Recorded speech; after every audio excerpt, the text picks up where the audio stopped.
প্রয়োজনে এই কোরআন বিজয়ের জন্য আরো একবার রক্ত দেওয়ার ডাক আসলে খাব্বাব, খুবাইব, বিলাল ওদের মতো, হানজালার মতো কে কে রক্ত দিতে রাজি? দুইটা হাত উঁচু করে আল্লাহকে দেখা।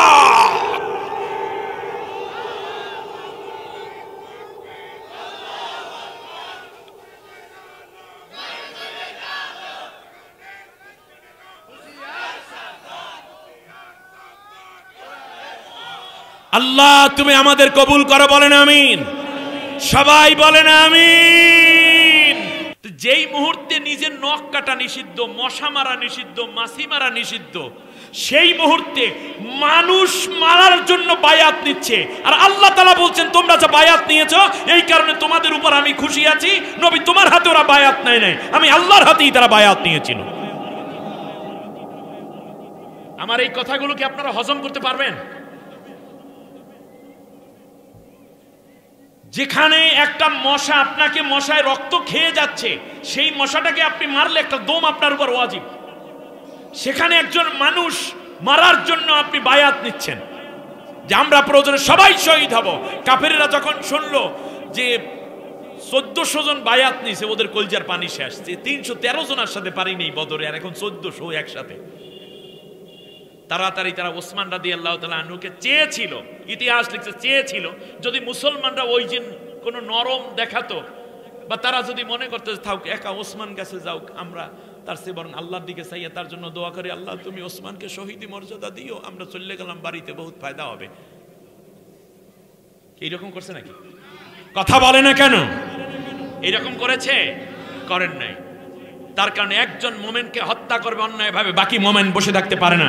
আমার জন্য আফসোস হয়, আল্লামা সাইদিকে হত্যা করা হলো, মতিউর রহমান নিজামীকে হত্যা করা হলো, কামারুজ্জামানকে হত্যা করা হলো, মীর কাসিম আলীকে হত্যা করা হলো, আলী হাসান মোহাম্মদ মুজাহিদকে হত্যা করা হলো, কাদের মোল্লাকে ফাঁসি দেওয়া হলো, সালাউদ্দিন কাদের চৌধুরীকে ফাঁসি দেওয়া হলো, ইলিয়াস আলীকে হত্যা করা হলো। বাংলার মুসলমান কেন জাগলে না?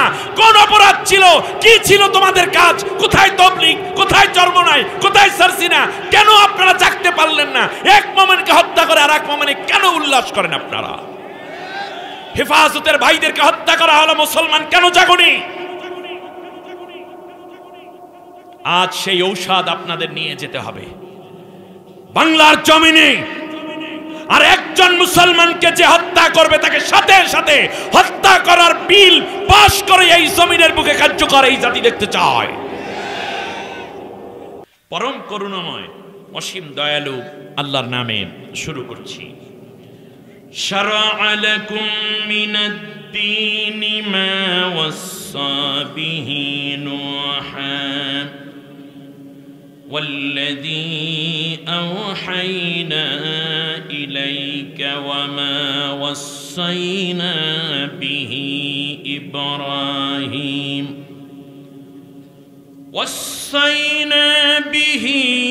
إبراهيم وموسى وعيسى أن أقيموا الدين ولا تتفرقوا فيه كبر على المشركين ما تدعوهم إليه الله يجتبي إليه من يشاء ويهدي إليه من ينيب آمنت بالله। চূড়ান্ত ঘোষণা হচ্ছে আমি আল্লাহর তরফ থেকে তোমাদের প্রতি দ্বীন ইসলামের ব্যাপারে যে চূড়ান্ত রায়টি, সব ফরজের ফরজটি আমি তোমাদের উপর অবধারিত করে দিলাম। এটা শুধু তোমাদের উপরই নয়, এর আগে আমি এ ব্যাপারে নির্দেশ দিয়েছিলাম নূহকে। নূহ নামক একজন নবী ছিলেন, আপনারা জানেন কিনা? নূহ শব্দের অর্থ হল অধিক ক্রন্দনকারী। নূহ শব্দের অর্থ কি? কারণ তিনি আল্লাহর কাছে বেশি কাঁদতেন, এই জন্য তার নামই হয়েছে নূহ। সুবহানাল্লাহ। শুধু নূহই নয়, বরং হে নবী, তোমার কাছে আমি যে ওহী প্রেরণ করলাম তার মাধ্যমে আমি এই গুরুত্বপূর্ণ বিষয়টিকে আরো জানাচ্ছি যে এই ফরজটা ছিল ইব্রাহিমের উপরে, মুসার উপরে, ঈসার উপরে। আর সেই ফরজটি হলো এই যে আন আকিমুদ্দিন, তোমরা সবাই দিন প্রতিষ্ঠা করো। সুবহানাল্লাহ। কি প্রতিষ্ঠা করো? দিন প্রতিষ্ঠা করো, কায়েম করো। একামতে দ্বীনের ভূমিকায় অবতীর্ণ হও। এইটা ছিল আমি আল্লাহর অর্ডার। ওয়ালা তাতাফাররাকু ফি, আর দিন কায়েমের ব্যাপারে তোমরা কেউ পরস্পরে বিচ্ছিন্ন হবে না, মতানৈক্য হবে না, তোমরা কেউ মতদ্বৈততায় পৌঁছবে না, পরস্পরে কাদা ছোড়াছড়ি করে একামতে দ্বীনের কাছ থেকে দূরে থাকবে না। তাহলে এখানে দুইটা অর্ডার প্ল্যান, একটা হচ্ছে আকিমুদ দ্বীন, আর নেগেটিভ প্ল্যান না করা হয়েছে ওয়ালা তাতাফাররাকু ফি, তোমরা দিন কায়েমে কোনো মতপার্থক্য করবে না। তাহলে সব ফরজের বড় ফরজ কেমনে হলো একটু পরেই জানবেন। তাহলে ফরজটা পাইলাম কি দিন কায়েম করা, আর সবচেয়ে বড় গুনাহ হচ্ছে কায়েম না করে দূরে থাকা। ক্লিয়ার কিনা? আমরা কি সবাই দিন কায়েমের আন্দোলনে শরীক হতে রাজি আছি? সবাই কি কাজ করতে রাজি আছি? তাহলে দিন কায়েম করা কি সুন্নত না ফরজ? এটা কি যেন তেন ফরজ না সব ফরজের বড় ফরজ? এইবারে আবার তাহলে দিন কায়েম যারা করে না তারা নেকের মধ্যে আছে না গুনার মধ্যে আছে? ছোট গুনাহ না বড় গুনাহ? বড় গুনাহ নাকি সবচেয়ে বড় গুনাহ? রাইট। আল্লাহ রাব্বুল আলামিন বলেন, শোনো, কাবুরা আলাল মুশরিকিনা মা তাদউহুম ইলাইহি, নবী মুশরিকরা কোনোদিন সহ্য করতে পারবে না তুমি যেই দিন কায়েমের আন্দোলনে তাদেরকে ডাকো, এইটা মুশরিক বাবুরা কোনোদিন মেনে নিতে পারবে না। আপনি বসে বসে সারাদিন আল্লাহর জিকির করেন, তাতে মুশরিকদের অসুবিধা? আপনি মাথায় পাগড়ি বেঁধে হাতে লাঠি নিয়ে রাস্তায় দাঁড়াইয়া কোরআন তেলাওয়াত করেন, তাতেও কোনো অসুবিধা নাই। আপনি বড় বড় দরবার খোলেন, তাতে অসুবিধা নাই। বিশাল বিশাল ইস্তেমা করেন, তাতেও কোনো অসুবিধা নাই। মুশরিকদের মাথা ব্যথা হয় না। বরং শুধুমাত্র আপনি যদি বলেন এই জমিন আল্লাহর, আসমান আল্লাহর, আমরা আল্লাহর গোলাম, এই জমিন এখন থেকে আল্লাহর কোরআন দিয়া সাজাবো, এই কথা বললে আপনারে দেখবেন হাজার গালি দিয়া বয়কট করে আপনাকে সরাসরি নিবন্ধন বাতিল করে ব্যান্ড করে দিবে। ঠিক কিনা বলে? একেবারে ভেঙে ভেঙে কথাগুলো বলার চেষ্টা করব, কিন্তু আপনাদের চেষ্টা হবে কথাগুলো জেনে নেওয়া। হতে পারে আপনার জীবনের বিশাল ভুল ভেঙে যাবে আজকে জান্নাতি মানুষ হয়ে আমরা বাড়িতে ফেরার জন্য আল্লাহ হয়তো কবুল করতে পারেন। সবাই বলি আমিন। আল্লাহ রাব্বুল আলামিন বললেন, কাবুরা আলাল মুশরিকিনা মা তাদউহুম ইলাইহি, ও নবী তুমি যেই কাজের দিকে তাদেরকে ডাকো, এই কথা শুনলে, এমন সংগঠনের কথা শুনলে মুশরিকরা কিন্তু মোটেও বরদাস্ত করতে পারবে না, সহ্য করতে। অন্য আয়াতে আল্লাহ রাব্বুল আলামিন বলেছেন, হুয়াল্লাযী আরসালা রাসূলাহু বিল হুদা ওয়া দীনিল হক লিইয়ুযহিরাহু আলাদ দীনি কুল্লিহি ওয়ালাউ কারিহাল মুশরিকুন। ওখানে মুশরিকদের ব্যাপারে মেসেজ দিচ্ছে, নবী তোমাকে তো পাঠিয়েছি ইকামতে দ্বীনের কাজ করার জন্য, লিইয়ুযহিরাহু আলাদ দীনি কুল্লি, আই লিইয়ুগলিবাহু আলা সাইরিল আদিয়ান, অন্য যত মতবাদ আছে সবকিছুর উপরে আমি আল্লাহর কোরআনের আইন এবং ইসলামী হুকুমত প্রতিষ্ঠার জন্য, কায়েমের জন্য আমি তোমাকে পাঠিয়েছি। এইটা মুশরিকরা মোটেও সহ্য করতে পারবে না। নবীকেও বলতেছেন যে এটা সহ্য করতে পারবে না, এখানেও বলছে সহ্য করতে পারবে না। তাহলে বোঝা যায় মুশরিকদেরকে আপনি কাছে পাবেন না, দিন কায়েমের কাজে পাবেন। কিন্তু তারাই আপনি জিকিরের মজলিস মিশাইলে তারাই মাইক ফ্রি দেবে। আপনি যদি ইস্তেমায় চলে যান, বলবে কোনো চিন্তা নাই হুজুর, একদিনের খাবার, আল্লাহর এত বড় ওলি মানুষ, এদেরকে একদিনে কয় টাকা লাগে দেখবেন। একজন মুশরিক পকেট থেকে 5 লাখ বাইর করে দিয়ে বলবে আরো বেশি মেহনত করেন দিনের জন্য, কোনো অসুবিধা নাই।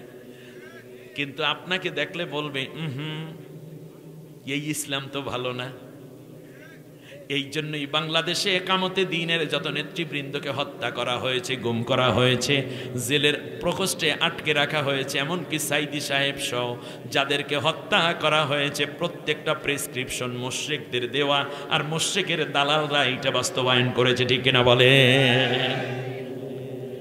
আমি এই ফাঁকে একটা হাদিস বলে রাখি। আল্লাহর নবী বলেছেন, লা তাকুমুস সাআতু হাত্তা তালহাকা কবাইলা মিন উম্মতি বিল মুশরিকিন ওয়া হাত্তা ইয়াবুদুনাল আসনাম।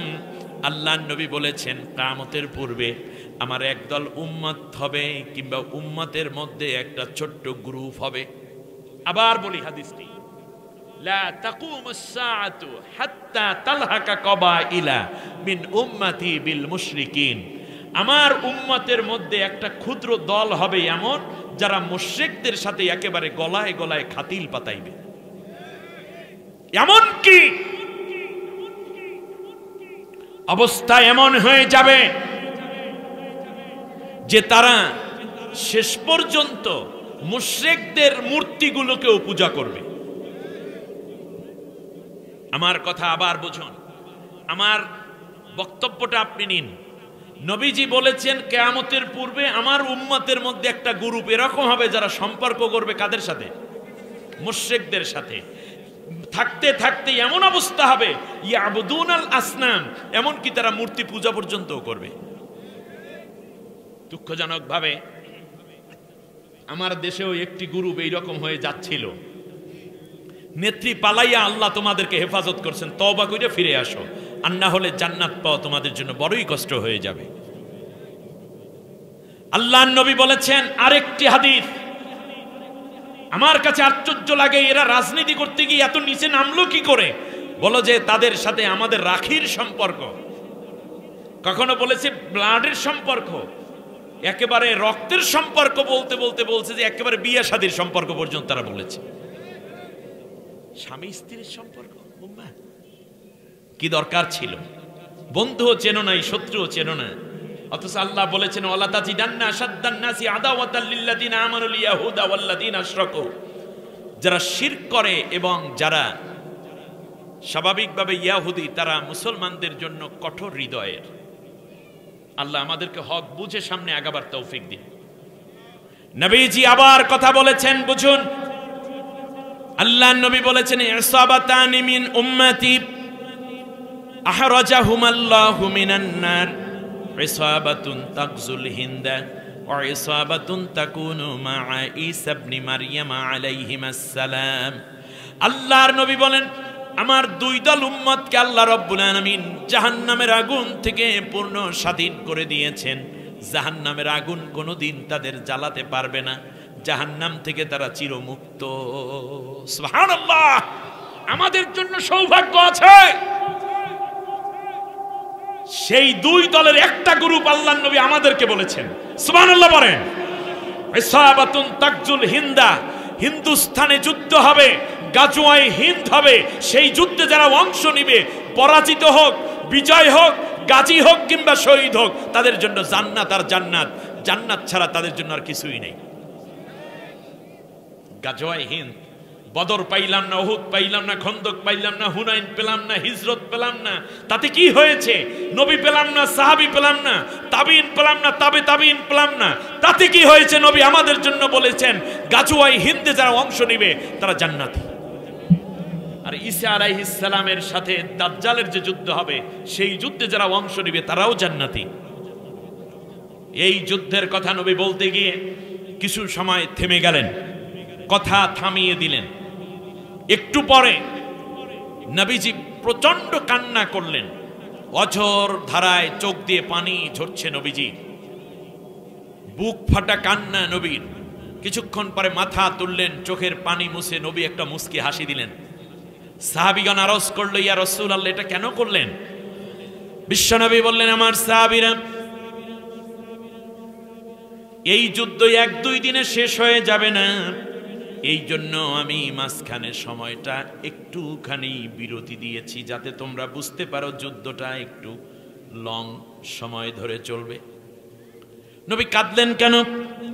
আল্লাহর নবী বলেন, তোমরা সাহাবী, আমি নবী আল্লাহ রাব্বুল আলামিন আমাকে যা দেখান তোমাদেরকে তা দেখান না।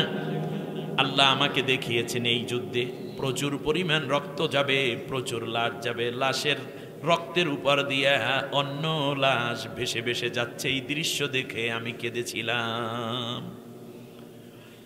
সাহাবীগণ আরজ করল, ইয়া রাসূলুল্লাহ তাহলে হাসলেন কেন? আল্লাহর রাসূল বললেন, আমার সাহাবীরা রে, হেসেছি এই জন্য, যুদ্ধ যতই দীর্ঘ সময় ধরে চলুক, যতই রক্তক্ষরণ হোক, যতই রক্ত যাক, যতই জীবন যাক, আমার আল্লাহ শেষবারে দেখিয়ে দিয়েছেন চূড়ান্ত বিজয়। কালেমার পতাকা উড্ডীন করে মুসলমানরা বিজয় হয়েছে। এই দৃশ্য আল্লাহ রব্বুল আলামিন আমাকে দেখিয়েছে। সুতরাং এই যুদ্ধে বিজয় হবে মুসলিম, এজন্য নবী হেসেছেন। নবী কোনোদিন ভারতে আসেন নাই। নবী বলেছেন এই সময় আমার উম্মত তিনটা দলে বিভক্ত হবে। ওয়াহিদুন ফিল জান্নাহ ইসনানি হুমা ফিন্নার। এক দল জান্নাতে যাবে যারা এই যুদ্ধে অংশগ্রহণ করবে, শহীদ কিংবা গাজী যাই হোক, সমানে যুদ্ধে অংশ নেবে বীরত্বের সাথে, এরা সবাই জান্নাতি। আর এক দল হবে এরকম যারা মুনাফিক, তারা বলবে যে দেখি কি হয়, দেখি কি হয়, দেখি না কি করে, দেখি না কি হয়। এই দেখতে দেখতে ওদের জীবন শেষে এরা জাহান্নামে। আর এক দল, আমার বড় আফসোস হয়, নবী বলেছেন ওই দলটির জন্য যারা মুশরিকদেরকে ভালোবেসে নিজের ক্ষমতাকে পাকাপোক্ত করার জন্য কিংবা ক্ষমতায় থাকার জন্য অথবা ক্ষমতায় যাওয়ার জন্য এই মুশরিকদেরকে তারা ঢাল হিসেবে ব্যবহার করে মুসলমানদেরকে পিটাবে, মুসলমানদেরকে হত্যা করে বলবে দাদা তোমাদের দরকার নাই, যাদেরকে মারা দরকার আমরাই তো মারতেছি, তোমার আর আসার দরকার নাই, আমরা তোমাদেরই দলের লোক। কিংবা তারা বলবে মুসলমান মুজাহিদদেরকে ধরে ধরে মুশরিকদেরকে হত্যা করার জন্য দেবে যে এদেরকে মেরে ফেলো, এরাই তোমাদের বিরোধী শক্তি, এরাই ইসলামী শক্তি, এদেরকে মেরে ফেলো। এরাও যাবে জাহান্নামে। হযরত আবু হুরায়রা রাদিয়াল্লাহু তাআলা আনহু হাদিস শুনে দাঁড়িয়ে গেলেন, বলছি ইয়া রাসূলুল্লাহ আমার জন্য দোয়া করেন, আল্লাহ যেন গাজওয়ায়ে হিন্দ যেটা হবে সেই যুদ্ধে যেন আমাকে অংশগ্রহণ করার মতো হায়াত দান করেন, তাহলে আমি আমার স্ত্রী সন্তান সম্পদ সব নিয়ে যুদ্ধের ময়দানে হাজির হয়ে যাব। যদি এই যুদ্ধে শহীদ হয়ে যাই তাহলেও জান্নাতি, আর যদি বেঁচে থাকি জান্নাতি মানুষ হিসেবে বাকি জীবন দুনিয়ায় কাটাবো, মরার সাথে সাথে জান্নাত। এর চেয়ে বড় সুসংবাদ আর হতে পারে না। নবী আমাকে দোয়া করুন গাজওয়ায়ে হিন্দে যেন আল্লাহ আমাকে অংশগ্রহণ করার তৌফিক দান করেন। প্রিয় ভাইয়েরা, তাহলে মুশরিকরা আপনাকে বরদাস্ত করবে না, এটা আমার কথা না, আল্লাহ তাআলার কথা। আল্লাহ রাব্বুল আলামিন বলেন, শোনো, আল্লাহু ইয়াজতাবি ইলাইহি মান ইয়াশা। এতটুকু আয়াত যখন সাহাবীগণ শুনেছিলেন, কেঁদে কেঁদে হয়রান হয়ে গেছেন সাহাবীগণ। আল্লাহর নবী বলেছেন, শোনো সাহাবীরা, আল্লাহু ইয়াজতাবি ইলাইহি মান ইয়াশা, আল্লাহ যাকে পছন্দ করেন ইজতিবা করেন। সুবহানাল্লাহ বলেন, ইয়াজতাবি, যাকে আল্লাহ চুজ করেন, সিলেক্ট করেন, পছন্দ করেন, ভালোবাসেন, তাকে কেবলমাত্র একামতে দ্বীনের কাজে নিয়ে আসেন। না আস্তে বোঝেন নাই আপনারা। আকিমুদ্দিন, এই দিন প্রতিষ্ঠার কাজে যারা আসতে পেরেছে, আল্লাহ তাআলা বললেন আল্লাহু ইয়াজতাবি ইলাইহি মান ইয়াশা, আমি আল্লাহ যাকে পছন্দ করি, সিলেক্ট করি, চুজ করি, তাকেই কেবল এই কাজের জন্য সুযোগ করে দেই, এই কাজ করার মতো তৌফিক নসিব করে দেই।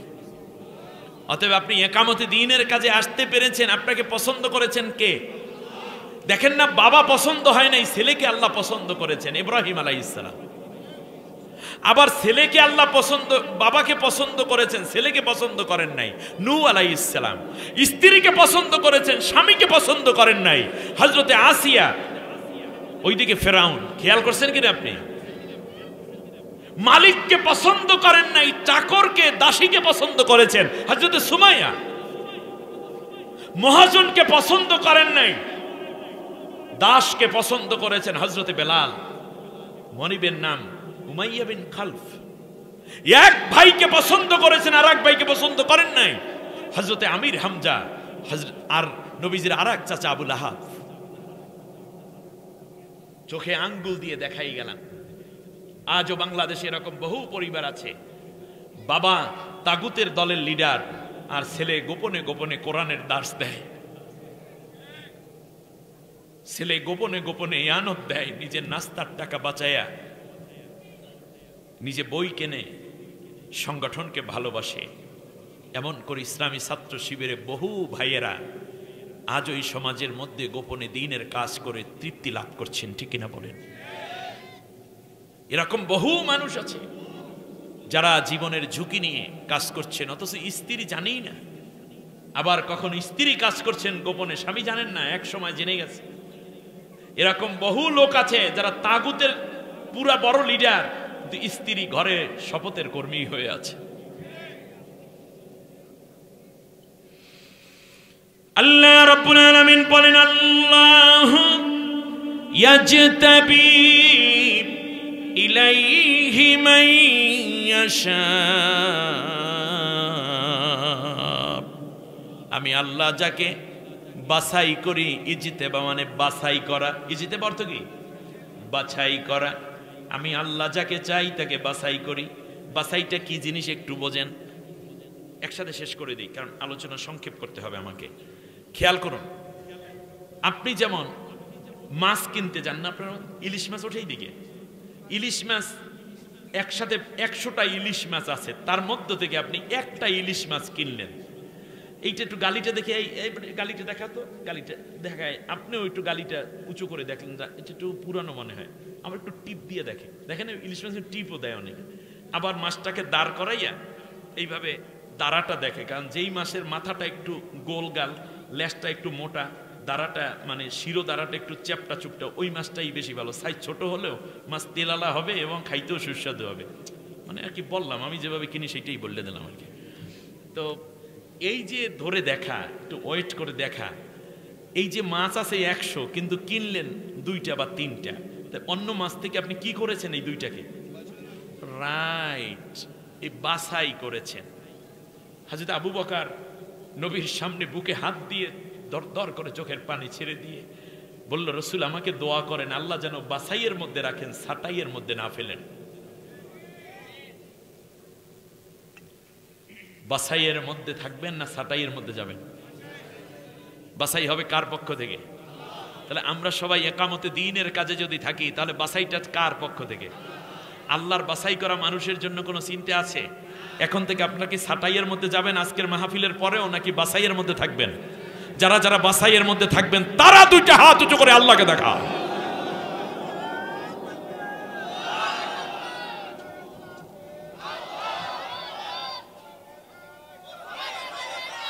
আল্লাহ আমাদের কবুল করুন, বলেন আমিন। নারী পুরুষ সকলের জন্যই নসিহা, আমরা সবাই বাছাইয়ের মধ্যে থাকতে চাই। আল্লাহ তুমি আমাদেরকে ছাঁটাইয়ের মধ্যে নিও না, আমাদেরকে বাছাইয়ের মধ্যে রাখো, বলেন আমিন। এবার আল্লাহ রাব্বুল আলামিন বলেন, ওয়ায়াহদি ইলাইহি মান ইউনিব, আর আমি আল্লাহ রাব্বুল আলামিন এই একামতে দ্বীনের কাজের মাধ্যমে আমি আল্লাহ তাদেরকে হেদায়েতের সঠিক পথ দেখাইয়া দেই। আমরা হেদায়েতের জন্য কত শত জায়গায় দৌড়াদৌড়ি করি, কিন্তু হেদায়েত আছে একামতে দ্বীনের কাজের মধ্যে। সূরার নাম সূরা শুরা, মক্কায় অবতীর্ণ। এই সূরার 53টি আয়াত আছে, 5টি রুকু। আমি 13 নম্বর আয়াতের তিলাওয়াত এবং সরল অনুবাদ করেছি। আসুন আমরা সোজা চলে যাচ্ছি আল্লাহ তাআলার অন্যান্য কথাগুলোতে। সম্মানিত ভাইয়েরা, ফরজকে আল্লাহ তাআলা কোরআনের মধ্যে মৌলিকভাবে বেসিক 5টি শব্দ দ্বারা বলেছেন। কতটা? 5টা। ফরজ, এই শব্দটা বোঝা দেয় কোনো কাজ যদি ফরজ হয়, তা বুঝাইছেন আল্লাহ কয়টা শব্দ দিয়ে? 5টা শব্দ দিয়ে। এই যে তাফসীর, তাফসীর শোনার জন্য আমি মানের শ্রোতা চাই। আশা করি আপনারা সে মানের চিন্তা করেই বসবেন। আল্লাহ সকলকে মাফ করুন, আল্লাহ সকলকে যোগ্যতা ধৈর্য দিন, বলেন আমিন। এমনি ওয়াজ মাহফিল বা এই মানে গান গল্প করার মতো যদি সুযোগ থাকতো তাহলে আমি সেটা করে দিতাম, কিন্তু লেখা আছে তাফসীরুল কোরআন মাহফিল, এখানে এক বিন্দু এলোমেলো কথা বললে আল্লাহ আমাকে ধরে ফেলবেন। আপনাদের যে বেশি অপরাধী হব আমি, কারণ আমার প্রত্যেকটা কথা রেকর্ড হচ্ছে। আশা করি আপনারা জ্ঞান এবং বিবেক দিয়ে আকল দিয়ে চিন্তা করবেন, কারণ আপনার কবরে আমি যাব না, আপনার কবরে কোনো পীর মাশায়েখ যাবে না, বুজুর্গ যাবে না, মুরব্বী যাবে না। যার যার গুনার বোঝা তাকেই বহন করতে হবে, আবার যার যার নেকি তার কাছেই থাকবে। সুতরাং আমরা সঠিকটা বলতে আমল করতে কারো দ্বিধা করব না।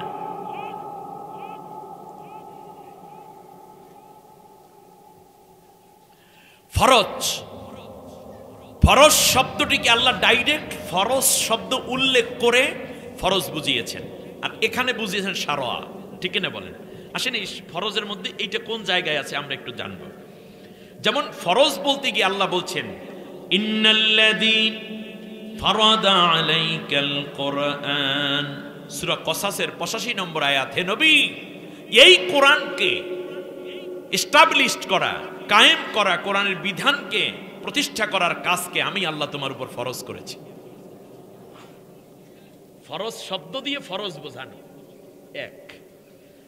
অন্য আয়াতে আল্লাহ রাব্বুল আলামিন ফরজ বুঝিয়েছেন সূরাতুন আনজালনাহা ওয়া ফারাদনাহা ওয়া আনজালনা ফীহা আয়াতিন বাইয়িনাতিন লাআল্লাকুম তাযাক্কারুন।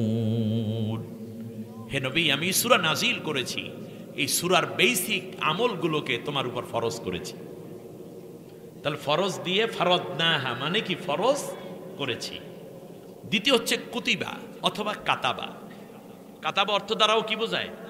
ফরজ বোঝায়। যেমন এই রমজানকে ফরজ করতে গিয়ে আল্লাহ বলছেন ইয়া আইয়ুহাল্লাযীনা আমানু কুতিবা আলাইকুমুস সিয়ামু কামা কুতিবা আলাল্লাযীনা মিন ক্বাবলিকুম লাআল্লাকুম তাত্তাকুন। কার কথা? এই কুতিবা অর্থ কি? ফুরেজা।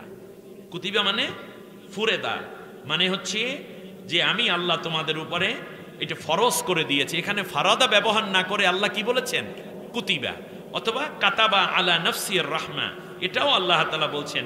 কাতাবা আলাইকুমুল, অন্য আয়াতে আল্লাহ বলছেন কুতিবা আলাইকুমুল কিতাল ইত্যাদি। দ্বিতীয় হচ্ছে যেমন আল্লাহ তাআলা বলেছেন, তাহলে একটা গেল কাতাবা আর একটা গেল কি? ফারাদা। তৃতীয়বারে আল্লাহ বলেছেন কদা। কদা শব্দ দ্বারাও ফরজ বুঝিয়েছেন।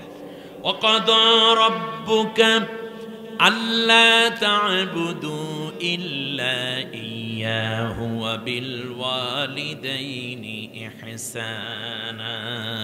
নবী, একমাত্র আমারই ইবাদত করবে, মানুষকে বুঝাইয়া দাও, আর কারো নয়। আর মা বাবার খেদমতকে আমি আল্লাহ ফরজ করেছি। সুবহানাল্লাহ বলে।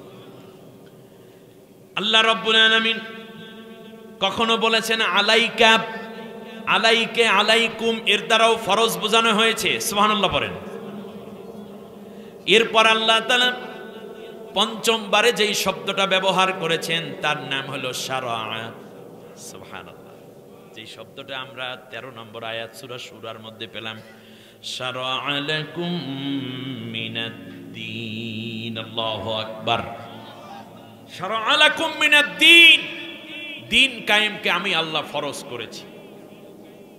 তাহলে ফরজ এইটা কি যেন তেন ফরজ না, বরং শারআ শব্দের বিশ্লেষণটা বুঝুন। অন্য সব শব্দ দ্বারা ফারাদা, কাতাবা, কুতিবা, আলাইকা, কদা এগুলো ফরজ বোঝায়, কিন্তু তা বিশ্লেষণের দাবি রাখে।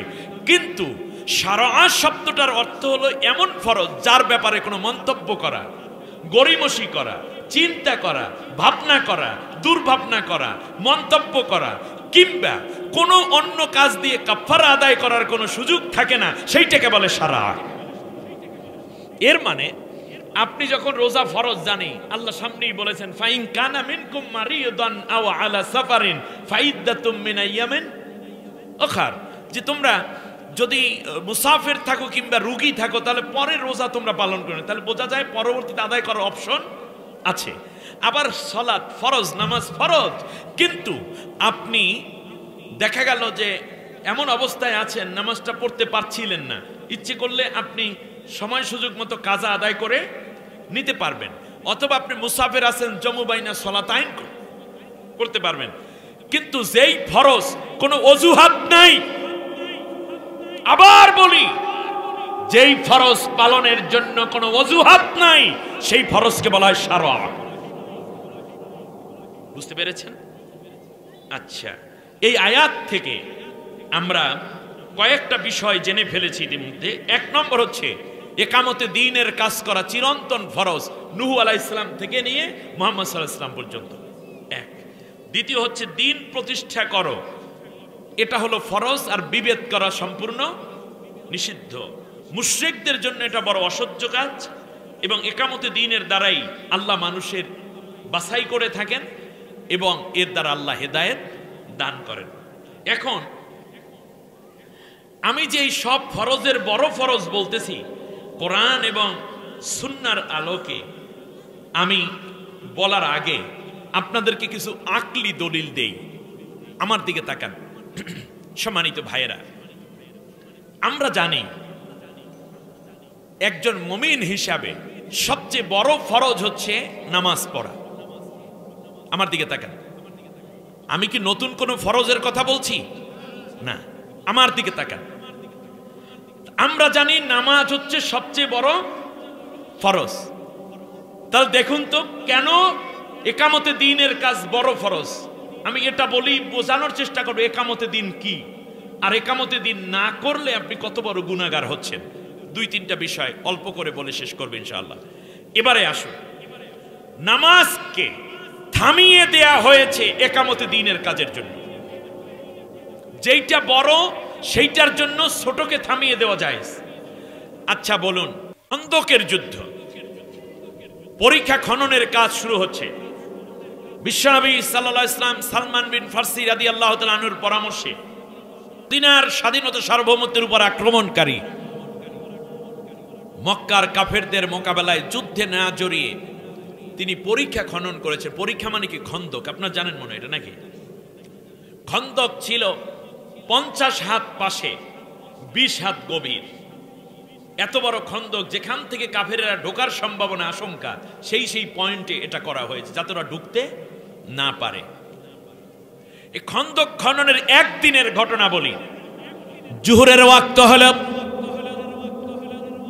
বিলাল রাদিয়াল্লাহু তাআলা আনহুকে আল্লাহর নবী বললেন, বিলাল তুমি আজান দাও। বিলাল রাদিয়াল্লাহু তাআলা আনহু আজান দিলেন।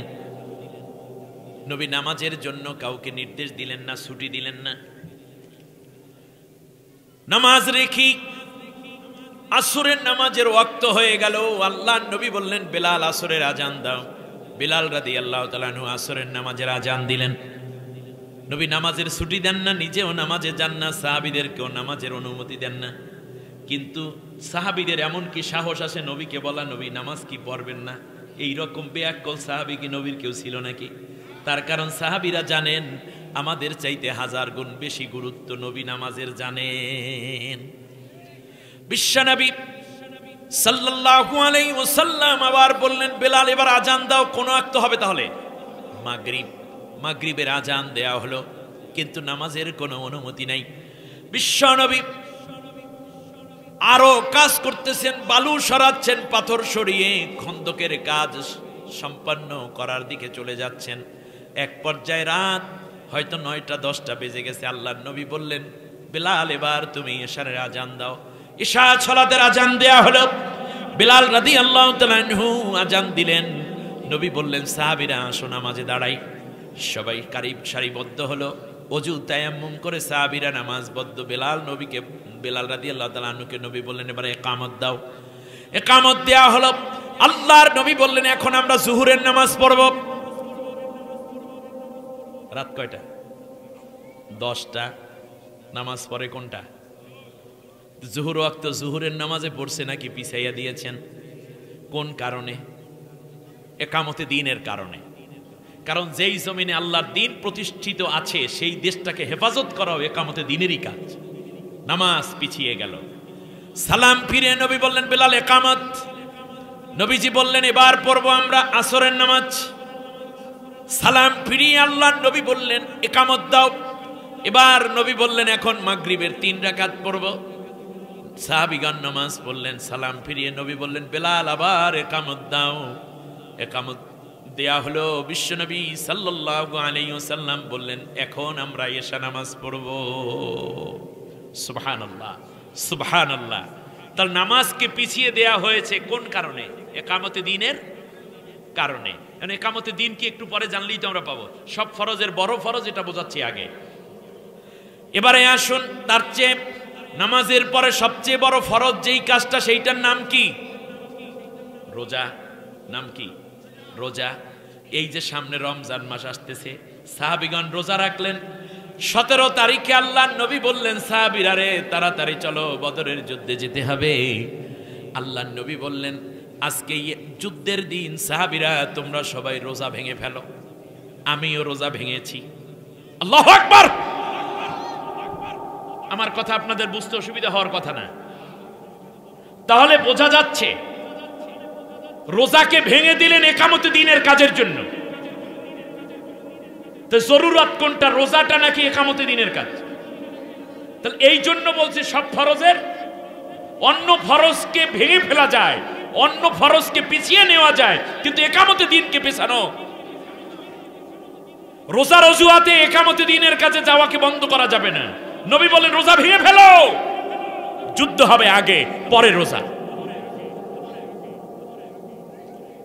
ঠিক তেমনি দ্বিতীয় হিজরিতে যেমন বদর যুদ্ধ হলো, সাহাবীগণ রোজা ভেঙে ফেললেন, যুদ্ধ করলেন, কারণ শক্তি দরকার, পানির পিপাসা আসবে, তখন তো পানি পান করতে হবে, না কাফেরের কেমনে কোপাইবে? কথা বলেন না। অষ্টম হিজরিতে বিশ্বনবী মক্কা বিজয় করলেন। নবীজি বললেন আজকে কোনো রোজা নাই, এটা মক্কা বিজয়ের দিন।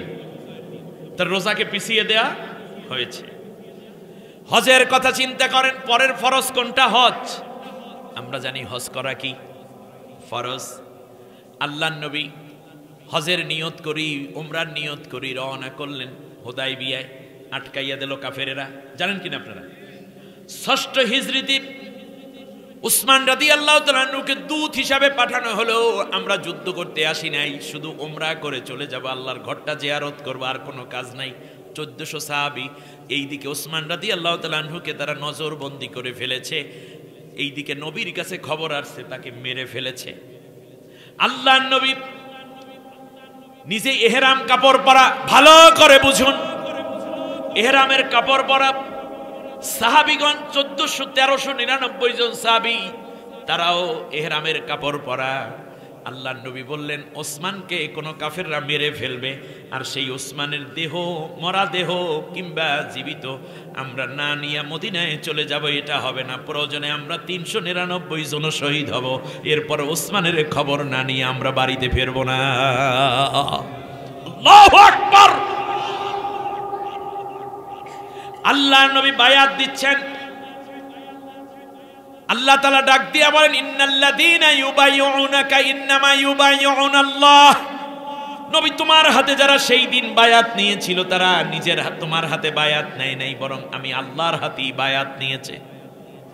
ইয়াদুল্লাহি ফাওকা আইদিহিম, তাদের হাতের উপরে আমি আল্লাহ রাব্বুল আলামিন, আলামিনের হাত ছিল, আমি আল্লাহর হাত ছিল। লাকাদ রাদিয়াল্লাহু আনিল মুমিনিনা ইয ইউবাইয়ুনাকা তাহতাশ শাজারা। ও নবী আমি বলে দিলাম, সেই দিন যারা তোমার কাছে বায়াত নিয়েছিল, আমি আল্লাহ তাদের সবার উপরই খুশি আছি। বায়াত নিচ্ছে তখন তারা কি পরা? ইহরামের কাপড় পরা। আমার দিকে তাকান, কিয়ামত পর্যন্ত ওয়াজ শোনার দরকার হবে না, একটা দুইটা কথা মন দিয়ে শুনুন, দেখুন গুরুত্ব কোনটার বেশি। এবার খেয়াল করুন, ইহরাম অবস্থায় দাড়ি মোছ কাটা কি জায়েজ? না। নিজের চুল কি নিজে টানা জায়েজ? চিরুনি করা কি জায়েজ আছে? না। নখ কাটা জায়েজ নাই। ধমক দেয়া, কাউকে ধমক দেয়া জায়েজ নাই। গালিগালাজ করা জায়েজ নাই। কোনো প্রাণী হত্যা করা জায়েজ নাই। উকুনটাও মারা যাবে না। উকুনটাও কোন ইহরামকারী উকুন নিজে উকুন মারতে পারবে? পারবে না।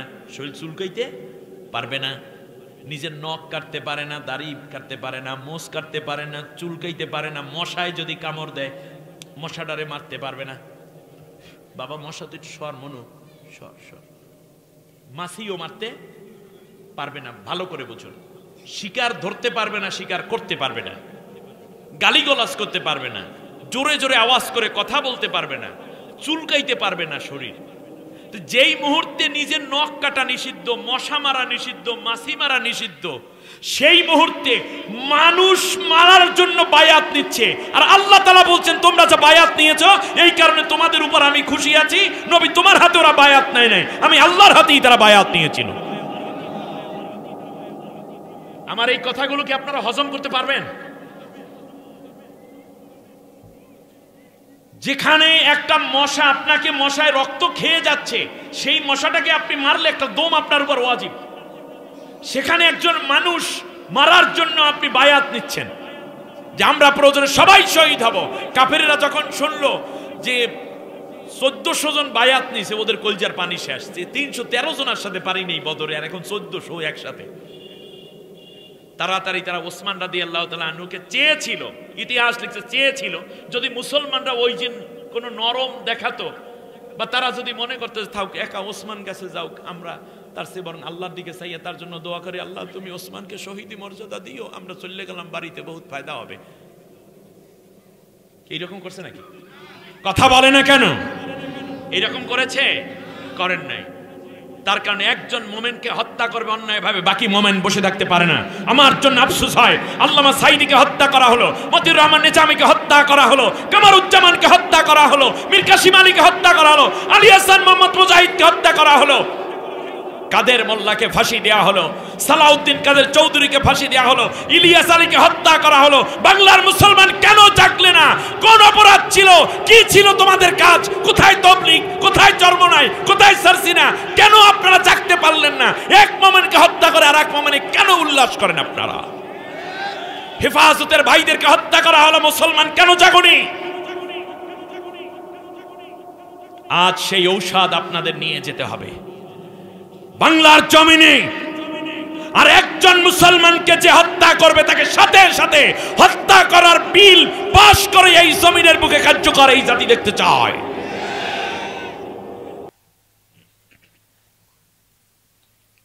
ভাগ্য ভালো ওসমান রাদিয়াল্লাহু তাআলা আনহুকে তারা বাঁচিয়ে রেখেছিলেন। তারা অপেক্ষা করছিল যে ওসমানের ব্যাপারে সাহাবী এবং নবীজির ওপিনিয়নটা কেমন। যদি দেখতে একটু ঢিলা ঢালা তাহলে মাইরে ফেলাইতে। যখন দেখছে কড়া তখন বলছে এখানে রাখ, ছাইরে দাও। তারপর সোহাইলের নেতৃত্বে হুদাইবিয়া সন্ধি হয়। আপনারা জানেন, আমি সে সন্ধির কথা বলতে না, আমি বোঝাতে চেয়েছিলাম একামতে দ্বীনের গুরুত্বটা কত বেশি। ইহরামের কাপড় পরা অবস্থায় মানুষ হত্যা যুদ্ধের ঘোষণা দিচ্ছেন নবীজি, সুবহানাল্লাহ পড়বেন না? আর আল্লাহ বলছেন ওটাই আমি খুব খুশি। আমার কথা বুঝতে কোনো ব্যাস? তাহলে বোঝা যায় যদি সেই দিন মাইরেই ফালাইতো ওসমান রাদিয়াল্লাহু তাআলা, আগে যদি মাইরেই ফলাইতো তাহলে পরবর্তীতে কিন্তু মক্কাবাসীদের অবস্থা খারাপ ছিল, ঠিক না? এই জন্যই বলি যারা মাইরা ফলাইছো তাদের আর কোনোদিন ফিরে আসার সম্ভাবনা নেই। যদি বাঁচাইয়া রাখতা, যদি জেলেও থাকতো আমাদের এটিএম আজহার ভাইয়ের মতো, যদি বেঁচেও থাকতো আল্লামা সাইদি সাহেব, নিজামী সাহেবরা, তাহলে তোমাদের কিছুটা বাঁচার সম্ভাবনা ছিল। এখনো আমরা চাইলেও তোমাদেরকে কেউ আর হেফাজত করতে পারবে না, সেভ করতে পারবে না, এবং তোমাদেরকে বাঁচানোর জন্য কেউ চেষ্টাও করবে না। কারণ তোমরা খুনি গ্রুপ, তোমরা দালাল, তোমরা বিদেশি দালালিগিরি করেছো, বাংলাদেশের টাকা বিদেশে পাচার করেছো, অগণিত মানুষ, নারী পুরুষ শিশুকে তোমরা হত্যা করেছো। সুতরাং এখনো বলে চট করে চলে আসবে, আসেন না। এই চাপাইর এদিক দিয়ে ঢুকবে নাকি শুনলাম নাকি? টুস করে চলে আসবে। আপনি না আসলেও আশা লাগবে। ইন্টারপোলের মাধ্যমে আপনাকে আনতে হবে, তার কারণ হাজার হাজার খুনের অভিযোগে আপনি অভিযুক্ত। এই খুনের ফাঁসির রায় প্রকাশ্যে দেওয়ার মাধ্যমে জাতির তপ্ত হৃদয়গুলোকে যখন কলিজা রক্তক্ষণ কিছুটা হলেও প্রশমিত করতে হবে, ঠিক না বলেন?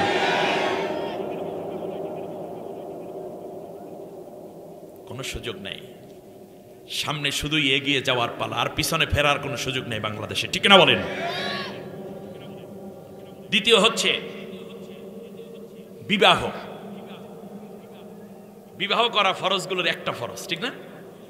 কিন্তু আপনি দেখেন তো দেখি, মুতার প্রান্তরে যুদ্ধ হবে, আল্লাহর নবী 3 জন সাহাবীকে রিক্রুট করলেন, যায়েদ বিন হারেসা, জাফর বিন আবু তালিব, আব্দুল্লাহ বিন রাওয়াহা।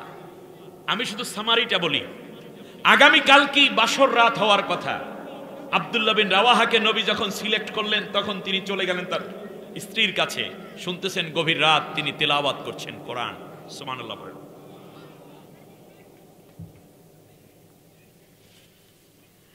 দরজার মধ্যে নক করলেন, সালাম দিলেন। স্ত্রী বললেন, কে গো? বললেন, আমি তোমার স্বামী আব্দুল্লাহ বিন রাওয়াহা এসেছি। ওয়ালাইকুম আসসালাম বলে স্ত্রী সংবর্ধনা দিলেন। বলল, তোমার সাথে আমার কথা বলার জন্য আমি আসি নাই, শুধু একটা বিষয় জানাতে এসেছি। বিশ্বনবী সাল্লাল্লাহু আলাইহি ওয়াসাল্লাম আগামীকালকে যুদ্ধে আমাদেরকে পাঠাচ্ছেন। আমাকে আল্লাহর নবী তৃতীয় সেনাপতি ঘোষণা করেছেন। এর আগে 2 জন আছে। নবী বলেছেন, এই 3 জন শহীদ হয়ে যাওয়ার পরে তোমরা যাকে চাও তাকে সেনাবাহিনীর নেতৃত্ব দিয়ে যুদ্ধ করে নিও। অতএব বোঝা যায় এই যুদ্ধে আমি শহীদ হয়ে যাব। প্রাণের স্ত্রী, শুনেছি তুমি পরমা সুন্দরী, বড় গুণবতী, তুমি রূপবতী, তুমি বিদুষী। শুধুমাত্র তোমার মনের একটা আকাঙ্ক্ষা আছে, আগামীকালকে তোমার স্বামী আসবে। নবীর অনুমতি আমাকে দিয়েছেন, তোমাকে বলার জন্য এসেছি। আমি বিদায় হয়ে গেলাম। আদালতে আখেরাতে তুমি আমার বিরুদ্ধে কোনো মামলা করো না। স্ত্রী বলল, প্রাণের স্বামী, আমি শুনেছি আপনি মক্কার একজন সুদর্শন যুবক, হ্যান্ডসাম হিরো একজন। দিনের জন্য আপনার বড় তাগাজা রয়েছে। নবীর একজন প্রিয় সাহাবী, আপনি এক যুবক। আপনি একটু সময় আমার সাথে কথা বলুন, একটু রুমের ভেতরে আসুন। আব্দুল্লাহ বিন রাওয়াহা স্ত্রীকে ডাক দিয়ে বললেন, প্রাণের স্ত্রী, ভেতরে গেলে তোমার চেহারা দেখে, তোমার সাজুগুজু দেখে, তোমার শরীরের সুন্দর পবিত্র সুগন্ধি আমাকে আকৃষ্ট করে ফেলবে। যুদ্ধের ময়দানে যেতে হয়তো আমার দেরি হয়ে যাবে, যুদ্ধের ময়দানে যাওয়াটা আমার বাধাগ্রস্ত হয়ে যেতে পারে। আমি চাই না আল্লাহর দিন প্রতিষ্ঠার কাছ থেকে আমি অনুপস্থিত থাকি। তোমার মায়ায় পড়ে, তোমার হক আছে আমার উপরে আমি জানি, কিন্তু আজকের মতো আমি ভিতরে যেতে পারবো না, কালকে আমি শহীদ হয়ে যাব। হযরত আব্দুল্লাহ বিন রাওয়াহার স্ত্রী বলছে, প্রাণের স্বামী, আমি আপনাকে কোনো প্রেম নিবেদন করব না। আমি আপনার মায়ার আঁচল দিয়ে, আমার মায়ার আঁচল দিয়ে আপনাকে জড়াবার চেষ্টা করব না। আমিও গর্বিত হব যদি আপনি শহীদ হয়ে যান শহীদের স্ত্রী হিসাবে, কিন্তু কিয়ামতের ময়দানে আমি যে আপনার স্ত্রী, আপনি যে আমার স্বামী ছিলেন, এইটা বোঝার জন্য হলেও আপনার চেহারাটা কমপক্ষে আমার একটু দেখে রাখা দরকার।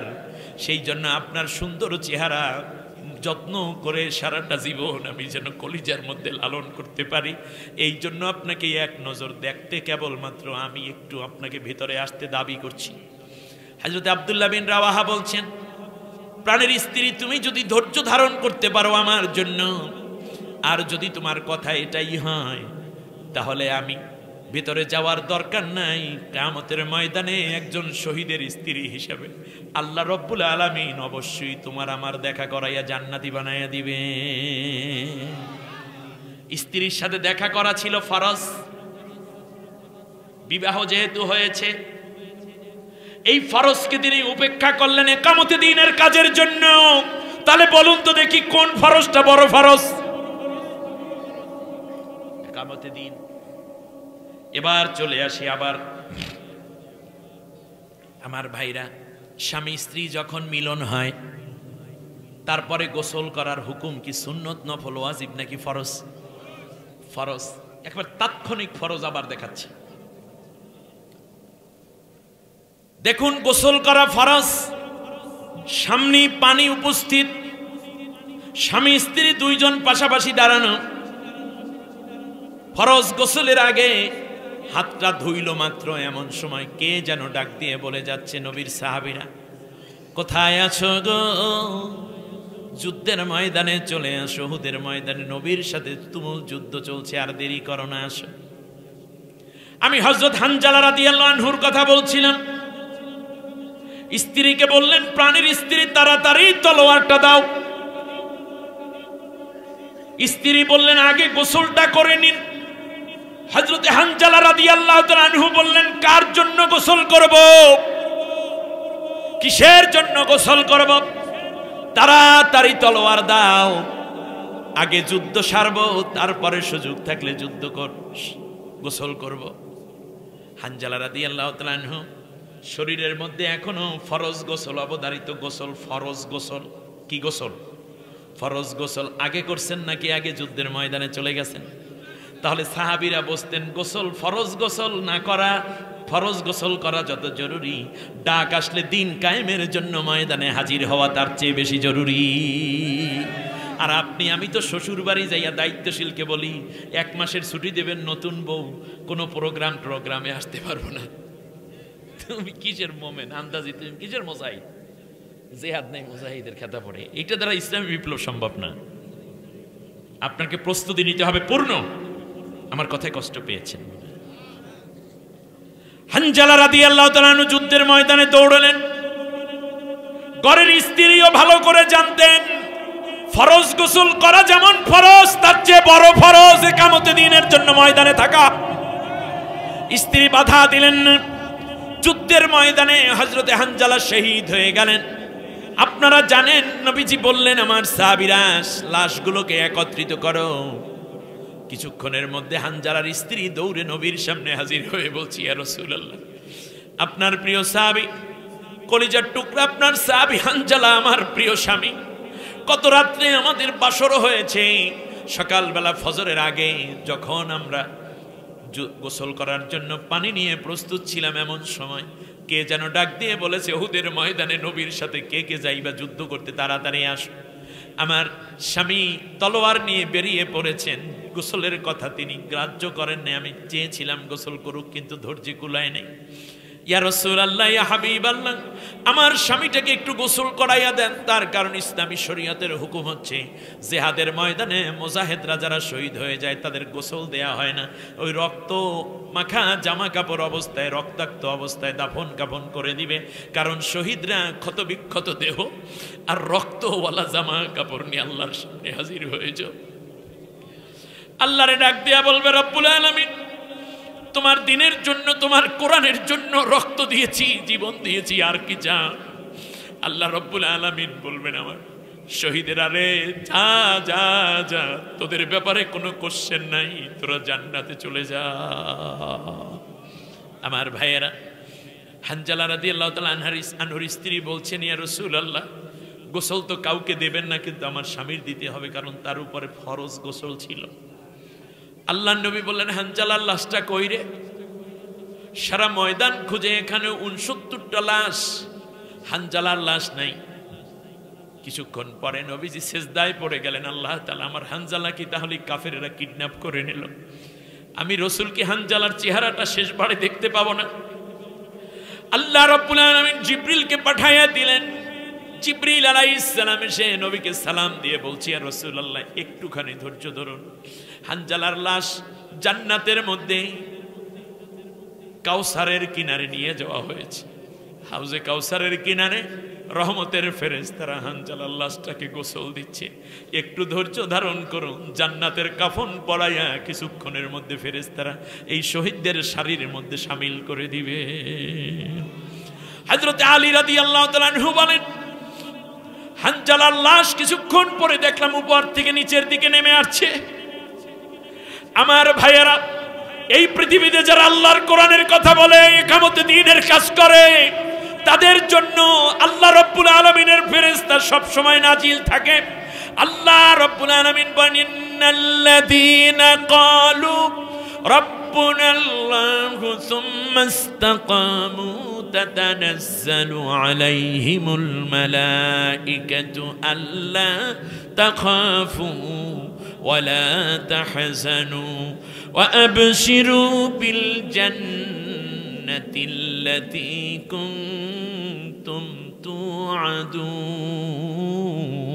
توعدون نحن أولياؤكم في الحياة الدنيا وفي الآخرة ولكم فيها ما تشتهي أنفسكم ولكم فيها ما تدعون نزلا من غفور رحيم আল্লাহ রাব্বুল আলামিন বলেন, যারা বলে আমি আল্লাহর উপর ঈমান এনেছি, ওই আল্লাহর বিধান কায়েমের জন্য ময়দানে দাঁড়িয়ে থেকে যারা বলে এই প্রতিষ্ঠা, জীবনের পর জীবন চলে যায়, লাশের পর লাশ, একের পর এক ফাঁসি, একের পর এক গুম, একের পর এক রায় দেয়া হয়, একের পর এক হত্যা করা হয়, একের পর এক রিমান্ডে নেওয়া হয়। তারপরেও যারা একামতে দ্বীনের কাজে প্রতিষ্ঠিত থাকে, ওয়ামা বাদ্দালু তাবদিলা, তাদের শপথ থেকে এক চুল পরিমাণ পিছপা হয়ে যায় না।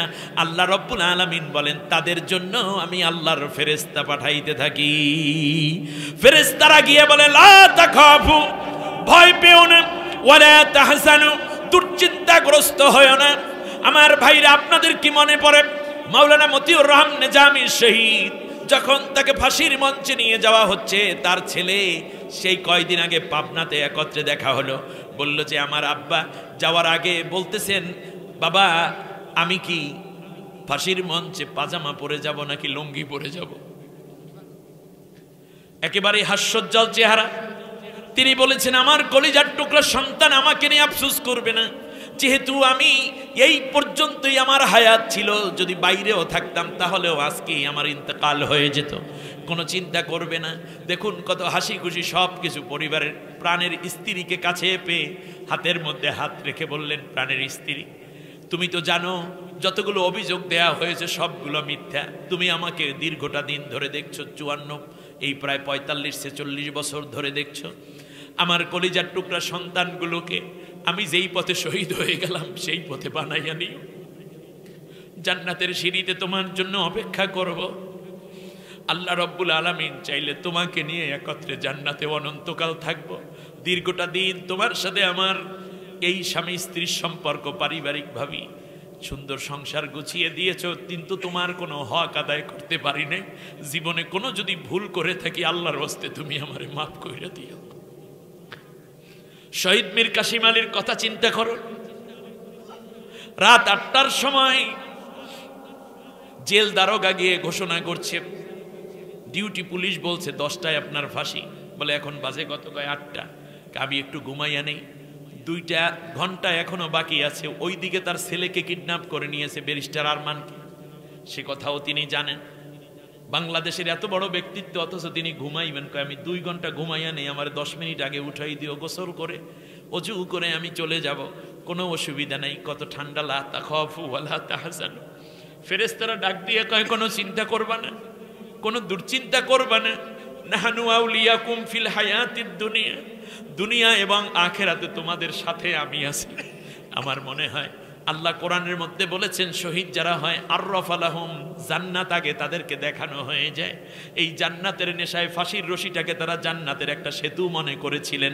সুতরাং আল্লাহ রাব্বুল আলামিন হযরতে হানজালার জন্য সেই ফেরেশতাই নাজিল করেছিলেন। ফেরেশতারা খাট ধরে নিয়ে আসতেছে। হযরতে আলী রাদিয়াল্লাহু তাআলা আনহু বলেন, দৌড়াই আমি চলে গেলাম হানজালার লাশের কাছে। হানজালার বাবরি চুল ছিল, সুন্দর মুখ ভর্তি দাড়ি ছিল।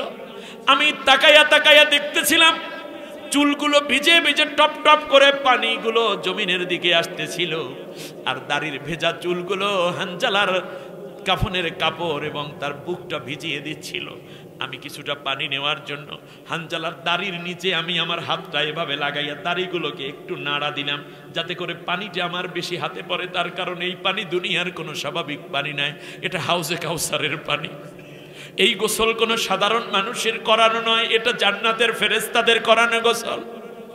আমি পানিগুলো হাতের মধ্যে নিলাম, দেখলাম এত সুগন্ধি, এত সুঘ্রাণ আসতেছে। এটা আমি 2 হাতে মাখাই আমার চেহারার মধ্যে মাখাইলাম।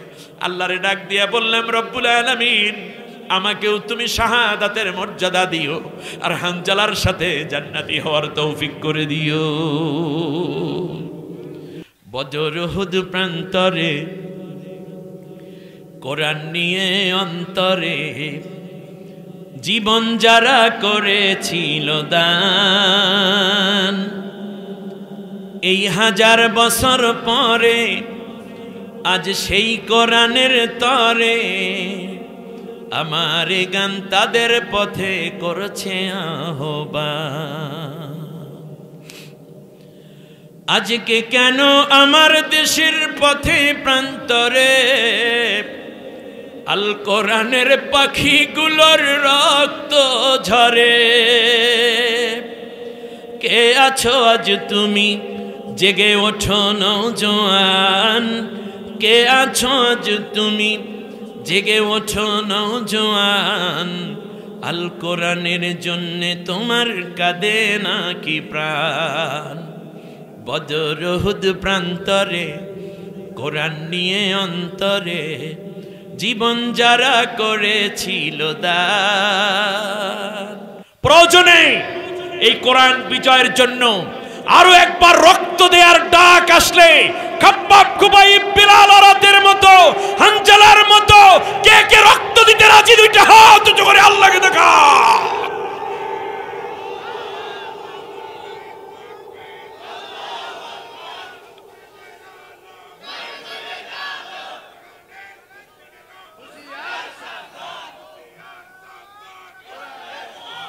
আল্লাহ তুমি আমাদের কবুল করো, বলেন আমিন। সবাই বলেন আমিন।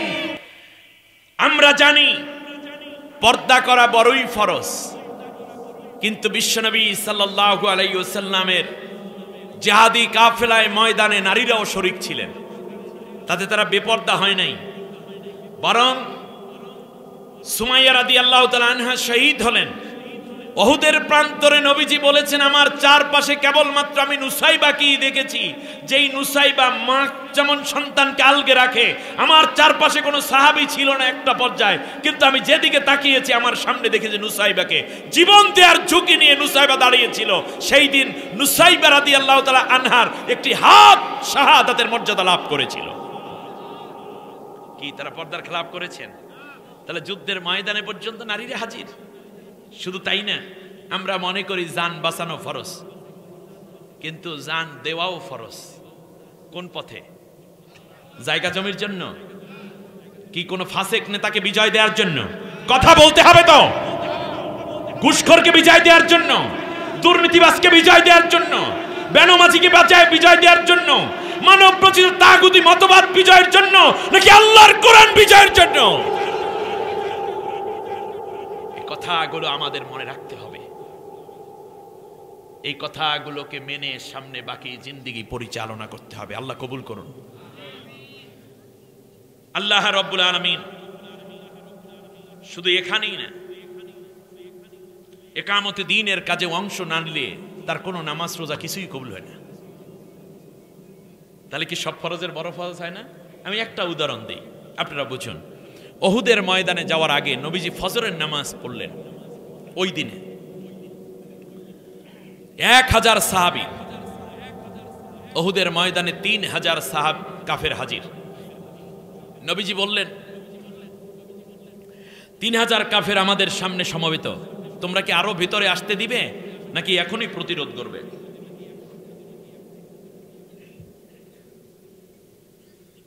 সাহাবীগণ বলল, ইয়া রাসূলুল্লাহ, আর আসতে দেওয়া যাবে না, এখান থেকে মাত্র 7-8 কিলো মাত্র দূরে, আর ভিতরে ঢুকতে দেওয়া যাবে না। 1000 সাহাবী নবীর পেছনে নামাজ আদায় করে নবী বললেন, তাহলে যত কিছু আছে সামর্থ্য আমাদের, তলোয়ার ঢাল এগুলো নিয়ে আসা হলো।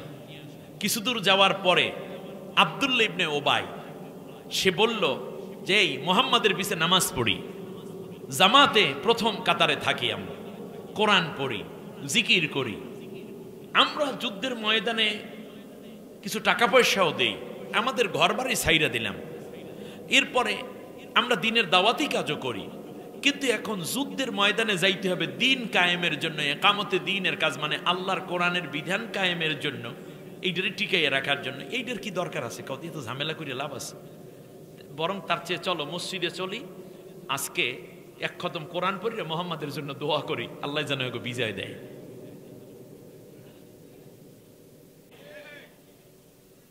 আপনাকে বুঝতে হবে, আপনাকেই বুঝে নিতে হবে সহি পথ কোনটি, আমার কোন দিকে যাওয়া উচিত। এবার খেয়াল করুন, যখন এই কথাগুলো বলল, তৃতীয় হচ্ছে তার ছেলেকে বলছে, তার ছেলের নাম আব্দুল্লাহ। তৃতীয় ওসিয়ত হলো, তুমি নবী যেন আমার জানাজাটা পড়ায়, এই কথাটা নবীকে বলবে, এটা আমার ওসিয়ত। কারণ জানাজার তো দোয়া, নবী যদি দোয়া করে তাহলে তো আল্লাহ কবুল করে তারা মাফ করে জান্নাত দিবে। ওইদিকে ইসলামের বিপরীতে কাজ করে, সুযোগ পাইলে কাফেরদেরকে সাহায্য করে, কোরআনের বিধান কায়েম হোক এটা চায় না। এইদিকে আবার তারা কি করে, জান্নাতেও যাইতে চায়। এরকম লোক আমাদের সমাজে আছে না নাই? নামাজে আছে, রোজায় আছে, দাড়িতে আছে, টুপিতে আছে, জিকিরে আছে, ফিকিরে আছে, তবলিগে আছে, মেহনতে আছে, তাহাজ্জুদে আছে, হজে আছে, জাকাতে আছে, কিন্তু একামতে দিনের কাজে নাই। আব্দুল্লাহ বিন উবাই ঠিক এইরকমই ছিল, সব কাজে আছে, শুধু একামতে দিনের কাজে নাই। এবারে আসেন, আব্দুল্লাহ ইবনে উবাই মারা যাওয়ার পরে তার ছেলে কাঁদতে কাঁদতে নবীর সামনে হাজির। আব্দুল্লাহ, তুমি কাঁদো কেন? আমার আব্বাই তো মরে গেছে। কয় ইন্না লিল্লাহি ওয়া ইন্না ইলাইহি রাজিউন। বলল যে ইয়া রাসূলুল্লাহ, আপনাকে আব্বা সালাম জানাইছে। বলে ওয়ালাইকা আলাইহিস সালাম। নবীজি আপনার গায়ের জামা মোবারক যেটা ঘাম মাখা সেইটা চেয়েছেন। নবীজি সাথে সাথে জামা খুলে, ভিতর থেকে দুইটা জামা খুলে, তার ভেতরের যে জামা যেটা থাকে গেঞ্জির মতো, আমাদের নবীজিটা ছিল নিসফে সাক পর্যন্ত, পাতলা একটা জামা পরতেন গেঞ্জির মতো, চিকন সুতার। নবীজি এইটা খুলে আব্দুল্লাহ বিন ওবাইর ছেলে আব্দুল্লাহর হাতে দিয়ে দিলেন। বলছে নবী আপনাকে আব্বা জানাজা পড়ানোর জন্য অনুরোধ করেছেন। বলে এটা আমি করব, যাও তুমি গোসল করাই রেডি করো। গোসল করানো হলো। নবীজি সাল্লাল্লাহু আলাইহি ওয়াসাল্লাম কিছুক্ষণ পর রওনা করলেন। ওমর রাদিয়াল্লাহু তাআলা আনহু বলল, ইয়া রাসূলুল্লাহ, আপনি এর জানাজা পড়তে যাইবেন?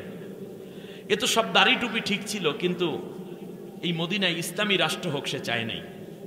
সে গোপনে গোপনে বিরোধী দলের সাথে গোপনে গোপনে আতাত করছে। আমার দেশের কিছু পিসাব, কিছু বুজুর্গ, কিছু মুরব্বী, কিছু আকাবির মার্কা লোক আছে যারা এখনো চায় ওই পালাতক নেত্রী দেশে ফিরে আসুক, অথবা পরবর্তীতে ইসলামী হুকুমত প্রতিষ্ঠা না হোক, অন্যটা হোক, যাতে করে কোরআনের রাজ কায়েম না হয়, সেই ষড়যন্ত্র করছে এখন। আছে না নাই? দিক তোমাদের জন্য, তুমি মুসলিম, আর এদেরও নাকি মুরিদ আছে, এদেরও নাকি অনুসারী আছে, সবগুলোই তো জাহান্নামে যাচ্ছে। অথচ আল্লাহ বলছেন ওয়ালা তাতাফাররাকু, অন্য ক্ষেত্রে তোমরা ইফতিরাক করো, কোনো অসুবিধা নাই। এই যে নামাজে কেউ আলাদ দোয়ালিনের পরে আমিন জোরে বলে, আসতে বলে, আল্লাহ এই জন্য বলছে আকিমুস সালাহ। কোনো জায়গায় পাবেন না বলা আছে ওয়ালা তাতাফাররাকু, আছে? আকিমুস সালাহ ওয়া আতুজ যাকাত বলা হয়েছে। আকিমুস সালাতা ফি তারাফিন নাহারি ওয়া যুলাফাম মিনাল লাইল, এটা বলা আছে। আকিমুস সালার পরে তাতাফাররাকু নাই, এজন্যই আপনি নামাজের মধ্যে কিছু তাফরিক থাকবে, কিছু মতভেদ থাকবে। কেউ রফুল ইয়াদাইন করবে বারবার, কেউ করবে না, কেউ আমিন জোরে বলবে, কেউ বলবে না, কেউ বুকের উপর, কেউ নাভির উপরে, কেউ নাভির নিচে হাত বাঁধবে, এটা হবে। এটার মধ্যে পার্থক্য আল্লাহ তাআলা করেন নাই, এজন্য যেহেতু এটা মত পার্থক্য সহই কবুল হয়ে যাবে। কিন্তু যেই জায়গায় আল্লাহ তাআলা মত পার্থক্য করতে নিষেধ করলেন সেটা হচ্ছে একামতে দিন। আমরা দেখলাম নামাজ পড়ার ক্ষেত্রে এক একজন এক এক স্টাইলে নামাজ পড়ে। মক্কা মদিনা যাইয়া পীরের একরকম, হানাফি মাযহাব, শাফিঈ মাযহাব, মালিকি মাযহাব, যে যার মতো নামাজ পড়ছে, এক ইমামের পিছনে কোনো মত পার্থক্য হলো না। কিন্তু যেই জায়গায় আল্লাহ তাআলা বললেন যে মত পার্থক্য করতে পারবা না, সেটা হচ্ছে আল্লাহর কোরআনের রাজ কায়েম, সেই জায়গাটিতে আইছেই সবচেয়ে বড় মত পার্থক্য করলো। এটা হচ্ছে সবচেয়ে বড় গুনাহ। এটা কিভাবে হলো সবচেয়ে বড় গুনাহ, সেটা আমি একটু আপনাদেরকে ধরিয়ে দিচ্ছি। তার আগে আমি আপনাদেরকে বলতে চাই যে ইকামতে দ্বীনের এই কাজটাকে যখন ইগনোর করলো আব্দুল্লাহ ইবনে উবাই, তার জীবনে জিকির ছিল, দাড়ি ছিল, টুপি ছিল, কম ছিল নাকি ভালো ছিল? ভালোই ছিল, আবু বকর ওমরদের মতোই ছিল। কিন্তু একটা কাজ শুধু করে নাই, সেটা হচ্ছে ইকামতে দ্বীনের কাজ সে করে নাই, যার কারণে সে হয়ে রয়েছে কি মুনাফিক। আল্লাহ নবী রওনা করছে, ওমর বললেন নবী আপনি এর জানাজা পড়তে যাবেন? নবী বললেন হ্যাঁ অবশ্যই যাবো, আল্লাহ যতক্ষণ নিষেধ না করেন ততক্ষণ যাব। গিয়ে দেখে আব্দুল্লাহ ইবনে উবাই হা করে আছে। বিশ্বনবী সাল্লাল্লাহু আলাইহি ওয়াসাল্লাম আব্দুল্লাহকে ডাকলেন, তার ছেলেকে, তুমি তোমার আব্বুর মুখটা বন্ধ করো নাই কেন? মৃত্যুর সময় মানুষের চোখ উল্টাইয়া থাকে, হাত বাঁকা হইয়া থাকে, পা উল্টাইয়া থাকে, এইগুলো সব ঠিক করতে হয় না? এগুলো সব ঠিক করছে, কিন্তু বললো যে ইয়া রাসূলুল্লাহ আমি ঠিক করেছি, কিন্তু আব্বার মুখটা বন্ধ করতে পারি না। নবী সাল্লাল্লাহু আলাইহি ওয়াসাল্লাম নিজের মুখের লালা মোবারক এনে আব্দুল্লাহ বিন উবাইর মুখের মধ্যে দিয়ে আস্তে করে চিপ দিয়ে বন্ধ করে দিলেন। রাসূল সাল্লাল্লাহু আলাইহি ওয়াসাল্লামের এই আমলের ফলে তার মুখটা বন্ধ হলো। নবীজি জানাজা পড়াইলেন। জানাজা পড়ায় কে? নবী, আর সাথে মুসল্লি সব সাহাবীগণ। সুবহানাল্লাহ পড়বেন না? কবরের মধ্যে রাখা হলো। কবরে রাখার পরে নবীজি দোয়া করতেছেন। আব্দুল্লাহ ইবনে ওমর রাদিয়াল্লাহু তাআলা আনহু হলেন এই হাদিসের রাবী। কিতাবুল তাফাসির, বুখারী শরীফ জিলদে সানি, আপনি গিয়ে দেখবেন সেখানে সূরা তাওবার তাফসির আছে। সেই তাফসিরের মধ্যে সূরা ৮০ নম্বর আয়াত থেকে আপনি সে তাফসির দেখতে পাবেন। সাথে সাথে দেখা গেল যে আল্লাহ রাব্বুল আলামিন বললেন ইস্তাগফির লাহুম আও লা তাস্তাগফির লাহুম ইন তাস্তাগফির লাহুম ৭০ মাররাতান ফালা ইয়াগফিরুল্লাহু লাহুম। ও নবী, আপনি তার জন্য দোয়া করেন আর না করেন, এমন কি আপনি যদি তার জন্য ৭০ বারও দোয়া করেন, তাহলেও আমি তাকে কশ্চিনকালেও মাফ করব না। অপরাধ কি? নামাজ পড়ে নাই, রোজা রাখে নাই, হজ করে নাই, জাকাত দেয় নাই, দাড়ি কামাইতো, শার্ট প্যান্ট পরতো, অপরাধ কি? একামতে দ্বীনের কাজে থাকে নাই। খুব এক্সক্লুসিভলি এবং সিনসিয়ারলি আমি কথা বলছি, আপনার জীবনের টোটাল চিন্তাকে ঘুরিয়ে দেওয়ার মতো একটি কথা আমি কোরআন সুন্নাহ থেকে বলার চেষ্টা করলাম। আপনি এখন কোন দিকে যাবেন সেটা আপনার ব্যাপার। সব আমল বাদ হয়ে যায় যদি আপনি একামতে দ্বীনের কাজে না আসেন। একজন ছাত্র 100-300 পৃষ্ঠা লিখেছে পেপারে, মানে পরীক্ষার পেপারে। উপরে আপনারা দেখবেন পরীক্ষা নিয়ন্ত্রকের একটা সিগনেচার থাকে, হল সচিবের সিগনেচার থাকে। এই সিগনেচারটা না থাকলে তার এই 300 পৃষ্ঠা লেখার কি কোনো দাম আছে? ঠিক তেমনি আপনার জিন্দেগিতে যত আমল আপনি করেন, আপনি যদি আল্লাহর কোরআন দিয়ে এই জমিন চলবে, আল্লাহর আইন দিয়ে দেশ চলবে, সংসদে আল্লাহর কোরআনের সংবিধান হবে, এই পক্ষে যদি আপনি না থাকেন তাহলে আপনার কোনো ইবাদত কবুল হবে না। ফালাইয়াগফিরাল্লাহু লাহু, নবী কোশ্চিন কালো আমি তাকে মাফ করব না। নবী আরেকটু সামনে যান। এখন নবী আল্লাহ তাআলা বলছে 70 বার দোয়া করলেও কাজ হইবে না। আব্দুল্লাহ ইবনে ওমর বলছেন যে আল্লাহর কসম, এর আগে কোনো ব্যক্তির কবরের পাশে দাঁড়াইয়া এর আগে কিংবা পরে আল্লাহর নবীকে এত কাঁদতে দেখিনি তার মুক্তির জন্য। নবী বলেন আল্লাহ তুমি আব্দুল্লাহ ইবনে ওবাইকে মাফ করে দাও। কে বলতেছে? নবী। আর আমিন বলতেছেন সাহাবীরা। এরপরেও কি মাফ হইছে? হয় নাই। এমন এক ব্যক্তি নবী সাল্লাল্লাহু আলাইহি ওয়াসাল্লাম দোয়া করতেছেন, তার জন্য একটু সামনে চলে গেলেন। আল্লাহ রাব্বুল আলামিন ডাক দিয়া বলেন ওয়ালা তুসাল্লি আলা আহাদিম মিনহুম মাতা আবাদা। নবী তুমি কোশ্চিন কালেও এই রকম মানুষের জানাজা পড়তে আসবে না। তার কারণ জানাজা হইল মুমিনের জন্য। মনে রাখবা যারা মুনাফিক তারা কোনোদিন মুমিন না। ইন্নাল মুনাফিকিনা লাকাযিবুন, মুনাফিকরা ঈমানের ব্যাপারে মিথ্যাবাদী। ওরা যেই দিন ঈমান এনেছে সেই দিন আসলে আমি আল্লাহর বিধানকে নিয়েই ঈমান এনেছে। যেমন আমরা লা ইলাহা ইল্লাল্লাহ মুহাম্মাদুর রাসূলুল্লাহ বলার পর আবার বলছি ওয়াকাবিলতু জামিয়া আহকামিহি, এটা পড়ছেন না? ওয়াকাবিলতু মানে কি? আমি কবুল করে নিলাম। জামিয়া মানে সমস্ত, আহকামিহি মানে আল্লাহর যত হুকুম আছে। তা আপনি আল্লাহর যত হুকুম আছে সব কবুল কইরাই তো আপনি মুসলমান হয়েছেন। আপনার কাছে আবার কালেমার দাওয়াত নিয়ে এই কোরআন দিয়ে আল্লাহর হুকুম দিয়ে দেশ চলবে, দাওয়াত কেন দেওয়া লাগবে? কেন দেওয়া লাগবে প্রধান উপদেষ্টার কাছে? কেন দেওয়া লাগবে উপদেষ্টা মণ্ডলীর কাছে? কেন দেওয়া লাগবে বিরোধী দলের কাছে? কেন দেওয়া লাগবে বিএনপির কাছে? কেন দেওয়া লাগবে তবলিগের কাছে? কেন দেওয়া লাগবে পীরদের কাছে? কেন দেওয়া লাগবে মাইজ ভান্ডারের কাছে? কেন দেওয়া লাগবে জাতীয় পার্টির কাছে? কেন দেওয়া লাগবে সারসিনার কাছে? তার কারণে এই কথা বলেই তো আপনি মুমিন হয়েছেন। অতএব সব হুকুম আল্লাহর মেনেই তো মুমিন হয়েছেন। সুতরাং আল্লাহর হুকুম অনুযায়ী দেশ চলে না। এইবার আল্লাহর হুকুম মানার জন্য আপনাকে ঐক্যবদ্ধভাবে সবাই মিলে কাজ করতে হবে। কথা শেষ। পিছনে পিছনে কিছু করছেন মানে মুনাফিকি।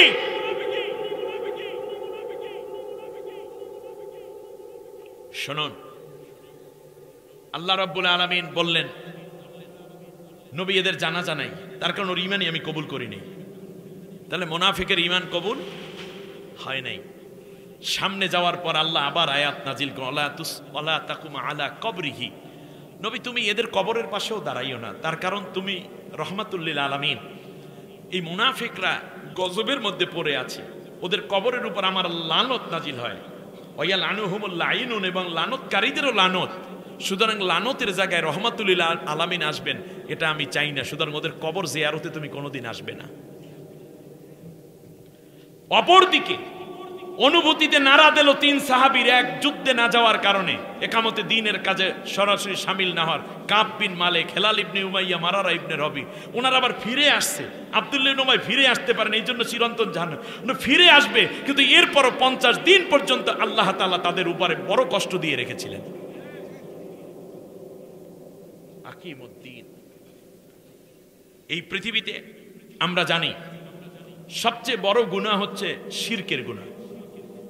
আকবারুল কাবাইর, শিরকের গুনাহ, যেটা আল্লাহ কোনোদিন মাফ করবে না। কিন্তু আপনি কি খেয়াল করেছেন যে উম্মার মধ্যে ফাটল ধরানো, একামতে দ্বীনের কাজে অংশগ্রহণ না করে বিভেদ সৃষ্টি করা, এটা হচ্ছে তার চেয়েও জঘন্য গুনাহ, শিরকের চাইতেও বড় গুনাহ। আমি একটা ছোট্ট জায়গায় আপনাদেরকে নিয়ে যেতে চাই। হযরতে মুসা আলাইহিস সালাম। এই আলোচনাটা মূলত 2-3 দিন ব্যাপী হলে রাজুল্লি সুন্দর করে নিয়ে যাওয়া যায়। এই মাহফিল কতদিন? 3 দিন। এই পুরো 3 দিন আমাকে দাওয়াত দেওয়ার দরকার নেই, আমি অনুরোধ করবে একজন বক্তা দাওয়াত দিবেন, সিলেক্ট করবেন, কোরআন টু কোরআন কথা বলবে, গ্রাজুয়ালি ভাগ ভাগ করে কথা বলবে, দেখবেন আপনাদের আলোচনা সফল হবে। দেখেন মুসা আলাইহিস সালাম গেলেন 10 দিনের জন্য, কিন্তু আল্লাহ তাকে রাখলেন 40 দিন। মাঝখানে সামিরি নামক একটা দুষ্ট লোক, সে স্বর্ণ দিয়ে বলল যে মুসাও হারাই গেছে, মুসার আল্লাহও শেষ, এখন আমরা নিজেরা খোদা বানাইয়ে পূজা করব। এই জন্য মহিলাদের স্বর্ণ টর্ণ নিয়ে সে একটা জাসাদ আল্লাহ খুয়ারা, একটা ছোট্ট গাভীর বাচ্চার মতো বানাইয়া, তার মধ্যে জিবরিল আলাইহিস সালাম যেখানে আসতেন ওই পায়ের ধুলাগুলো ভিতরে দিলে হাম্বা হাম্বা ডাক দিত, বললো যে এইটাই আমাদের খোদা। মুমিন রইল না মুশরিক হইল? আর রেখে গেছেন হযরত হারুন আলাইহিস সালামকে, মুসা আলাইহিস সালামের বড় ভাই। 40 দিন পর এসে হারুন আলাইহিস সালামের জাতির মধ্যে দেখতে পেলেন যে তারা মূর্তি পূজা শুরু করেছে এক দলে, আর একটা গ্রুপ আলাদা ছোট এখনো শিরক করে নাই, প্রায় 2.5 লক্ষ বনি ইসরাইল। সর্বোচ্চ 5-10 হাজার বাকি, আর বাকিরা সব কি হয়ে গেছে? মূর্তি পূজারি হয়ে গেছে। মুসা আলাইহিস সালাম 40 দিন পর এসে তিনি ফলকগুলো, তাওরাতের ফলকগুলো ফেলে দিয়ে ভাইয়ের চুল ধরে টানলেন, দাড়ি ধরে টানা শুরু করছে। ক্বালা ইয়া হারুন, ইয়া হারুন মা মানাআকা ইয রাআইতুম দাল্লু। মুসা আলাইহিস সালাম বলল, আমার ভাই হারুন, কে তোমাকে নিষেধ করেছে যখন তুমি দেখতে পাচ্ছ আমার জাতির লোকেরা পুরাপুরি মুশরিক হয়ে যাচ্ছে, পথভ্রষ্ট হয়ে যাচ্ছে, কেন তুমি তাদের নিষেধ করো নাই, পিটাও নাই কেন, ধমক দাও নাই কেন? মুসা আলাইহিস সালামের প্রশ্নের জবাবে হারুন আলাইহিস সালাম কি কথা বলতেছেন শুনেন। ক্বালা ইয়া ইবনা উম্মা লা তা'খুয বিলিহিয়াতি লিহিয়াতি ওয়ালা বিরাসি ইন্নী খাশীতু আন তাকুলা ফাররাকতা বাইনা বনি ইসরাঈল ওয়ালাম তারকুব কওলি। কি চমৎকার কথা যে আমার ভাই, আমি ভয় করতেছিলাম যদি আমি বলি যে এই ওইটা পূজা করা শিরক, সাথে সাথে 2টা গ্রুপ হয়ে যাবে। এখন তো ওরা শিরক করতেছে, ওরা বুঝতেছে যে এই আমাদের খোদা, কিন্তু আমি যদি বলি যে এটা মূর্তি পূজাটা করা শিরক হয়ে যাবে, তাহলে একদল হয়ে যাইবে মুশরিক, আর একদল আমার কাছে থাকবে, তারা হয়ে যাবে মুওয়াহিদ, মানে অহেদপন্থী, তাওহীদপন্থী। ফলে দেখা যাবে 2টা গ্রুপ হয়ে যাবে। এই গ্রুপ হওয়াটাকে আমি পছন্দ করি নাই। পরে তুমি আমাকে বলবে আমার জাতির মধ্যে কেন বিভক্তি করলা? এখন তুমি তোমার জাতিকে, ওরা যে মূর্তি পূজা যেটা করে ওটার ভাঙ্গে ছুটে তুমি শেষ করে দাও, আর বলো যে আমি আল্লাহর পক্ষ থেকে ওহী নিয়ে আসছি, এইটা হলো সামিরির খামোকা ঝামেলা, সামিরিকে আউট করে দাও, তাহলে সবাই তো এক হয়ে যাবে। কিন্তু এই শিরকটাকে আমি হজম করেছি যাতে করে ঐক্যটা নষ্ট না হয়।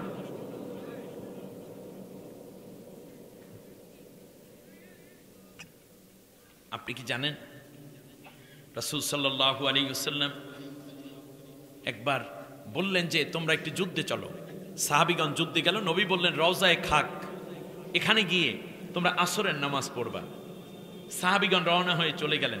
পথিমধ্যে আসর ওয়াক্ত হলো, সাথে সাথে রাসূল সাল্লাল্লাহু আলাইহি ওয়াসাল্লামের একদল সাহাবী বলেন এই নামাজ পড়ে নেই, আর একদল বলল যে না নামাজ পড়বো না, তার কারণ নবী বলেছেন যে রওজায়ে খাকে গিয়ে পড়তে। তো একদল মাঝখানে নামাজ পড়ে ফেলেছে ওয়াক্ত হওয়ার পর, আর একদল রওজায়ে খাকে, যেই নির্দিষ্ট জায়গা ওখানে গিয়ে নবী বলেছেন ওখানে গিয়ে নামাজ পড়লো। রাত্রিবেলায় এই তাঁবুতে আসলেন কতিপয় সাহাবী নিয়ে। পরের দিন সকালে যুদ্ধ, তো দুইও পক্ষ নালিশ করলো, রসুল ও কিন্তু আসরের নামাজ আগে পড়ে ফেলছে, ওদের নামাজই তো হয় নাই মনে হয়, তাই না নবী? আপনি বলছেন যেখানে আইসে নামাজ পড়তে তার আগে পড়ে ফেলছে, তোমরা আগে পড়লা কেন? কয় নবী এটা তো গুরুত্বের জন্য আপনি বলেছেন। অর্থাৎ মনে করেন বিয়ে হবে এশা নামাজের পরে আপনার মেয়ের, কিন্তু ভাগ্যরে কল দিয়ে এই তুই কিন্তু মাগরিবের নামাজ মসজিদে পড়বি 5 কেজি মিষ্টি নিয়া। এটা বলার উদ্দেশ্য কি? তাকিদ দেওয়া, যাতে করে সময় মোটেও দেরি না হয়। আর তোমরা বললো যে নবী আপনি যেটা বলছেন সেটাই করেছি। বললো যে 2 দলেরই নামাজ হয়ে গেছে, কোনো অসুবিধা নেই। তো 2 দলের মধ্যে একটু মতবিরোধ হইয়া রয়েছে কিনা, মতবিরোধ লইয়া রাত্রে ঘুমাইছে, কিন্তু সকালবেলা যখন যুদ্ধ শুরু হয়েছে তখন কিন্তু 2 সাহাবী 2 গ্রুপ বলে নাই যে তোমরা আগে নামাজ পড়ছো, তোমরা আগে যুদ্ধে যাও, আমরা পরে যাই, এ কথা বলেনি। বরং সকাল তারা জানে নামাজের মধ্যে মতপার্থক্য করা জায়েজ, কিন্তু দিন কায়েমের মধ্যে মতপার্থক্য করা হারাম। এই জন্য তারা পরের দিন সকালে সমানে যুদ্ধ করে বিজয় লাভ করেছে। কতগুলো উদাহরণ দেব। সুতরাং এই দিন কায়েমের জন্য আমরা যেন সব কিছুর উপরে প্রায়োরিটি দিতে পারি। তার দিন কায়েমে কেন তারা এইরকম বিভেদ করে? আল্লাহ তাআলা বলতেছেন যে কুল্লু হিজবিম বিমা লাদাইহিম ফারিহুন। তার কারণ তারা মনে করে যে ওই আমরা যার যার দল এবং গ্রুপ নিয়ে বসে রয়েছি। শেষবার একটি হাদিস বলে আপনাদের কাছ থেকে বিদায় নিতে চাই। তাহলে সবচেয়ে বড় গুনাহ হচ্ছে দিন কায়েমের পথে কোনো মতবিরোধ সৃষ্টি করা। এই জায়গায় আমাদের সবাই ঐক্য হতে হবে। আহলে হাদিস হন, মাতখালি হন, লামাজাবি হন, জোরে জিকির করেন, আস্তে জিকির করেন, শিয়া হন, সুন্নি হন, আপনি খারিজি হন, রাফিজি হন, আপনি মাইজবান্ডারি হন, আপনি আটরশি হন, সুরেশ্বর হন, এরপর কি আছে সারসিনা, মোকামিয়া, জৈনপুর, যাই হন, ঠিক আছে কিনা, সিস্তিয়া, কাদরিয়া, মোহাম্মদিয়া, মোজাদ্দিয়া, নকশেবন্দি হন, হানাফি হন, শাফি হন, মালিকি হন, হাম্বলি হন, আপনি লামাজাবি হন, কোনো কথা নাই। দিন কায়েমের ব্যাপারে আমাদের ঐক্যবদ্ধ থাকতে হবে। এই ক্ষেত্রে আল্লাহ নবীর একটা হাদিস হলো যে ফাত্তাবিউস সিওয়াদাল আযম ফাইন্নাহু মান শাদ্দা শাজ্জা ফিন্নার। একটি দলকে কেন্দ্র করে ঐক্যবদ্ধ হওয়া দরকার। সেই দলটা কোনটা হবে? নবী বলেছেন যেই দলটি সবচেয়ে বড় ক্ষমতা আছে সেইটার সাথে তোমরা আরো বেশি ক্ষমতা যোগ করো, সেই দলের সাথে মিশে যাও। সুবহানাল্লাহ বলেন। যে দলের ম্যাজিস্ট্রেট বেশি আছে, টিওনো আছে, ডিসি আছে, এসপি আছে, উকিল আছে, রেজিস্ট্রার আছে, যেই দলের ব্যাংক আছে, বিমা আছে, হাসপাতাল আছে, যেই দলের সার্ভিস ভালো আছে, পত্রিকা আছে, চ্যানেল আছে, টিভি আছে, যেই দল দ্বারা তাড়াতাড়ি ইসলামী হুকুমত সম্ভব, ইসলামী দল আরও থাকতে পারো, কিন্তু যেই দল দ্বারা তাড়াতাড়ি সম্ভব সেই দলটাকে সবাই মিলে বিজয় দিয়ে দাও। তার কারণ আজকে যদি পরের কথা বলেছেন ফামান সাজ্জা সাজ্জা ফিন্নার, যদি এ কাজ না করো তাহলে সে জাহান্নামে যাবে। আমার কথা আপনাদের বুঝে আসছে? এখানে জান্নাত জাহান্নামের বিষয় সেটা হচ্ছে এই যে এই মুহূর্তে যদি ইসলামী হুকুমত কায়েম হয় তাহলে রাষ্ট্রের যত ফোর্স কোয়ার্টার আছে খোলা থাকবে না, সব বন্ধ। তাহলে বাংলাদেশে হাজার হাজার না লাখো লাখো তরুণ তরুণী জেনা থেকে বেঁচে যাবে না? যাবে। আবার মদ যতগুলো বার আছে বারগুলো খোলা থাকবে না, এখন বন্ধ হয়ে যাবে। তাহলে এই লক্ষ লক্ষ মানুষ যে মদ খাইয়া মাতলামি করতে, এটা বন্ধ হয়ে যাওয়ার কারণে একটা সওয়াব হবে না? ব্যাস। আর যদি এই দলটাও যদি ফেল করে তাহলে এই কাজগুলো আরো কন্টিনিউ চলতে থাকবে। তাহলে তুমি হুজুর, তুমি পিসাব, তুমি বুজুর্গ, তুমি মুরব্বী ফতুয়া দিয়া বড় দলকে, বড় যারা কোরআনের হুকুমত চায় তাদেরকে বিজয় না দেওয়ার কারণে এই গুনার রাস্তাগুলো খোলা রইল। অতএব এই গুনার বার তোর আমল নামায়ও যাবে আর ওরা বেঁচে যাবে, এই জন্য যে ওরা তোদের কাছে চালাই, এই যে তুমি সমর্থন না দেওয়ার কারণে তুমি জাহান্নামে যাবে। ফামান সাজ্জা সাজ্জা ফিন নার। ফজরের আজান হলে সব নারী পুরুষ নামাজে যাবে, এই নামাজের সওয়াব আপনার আমল নামে আসবে, কারণ আপনি ওই দলটি ক্ষমতায় পাঠানোর কারণেই তো নামাজ কায়েমের আইন পাশ হয়ে গেছে।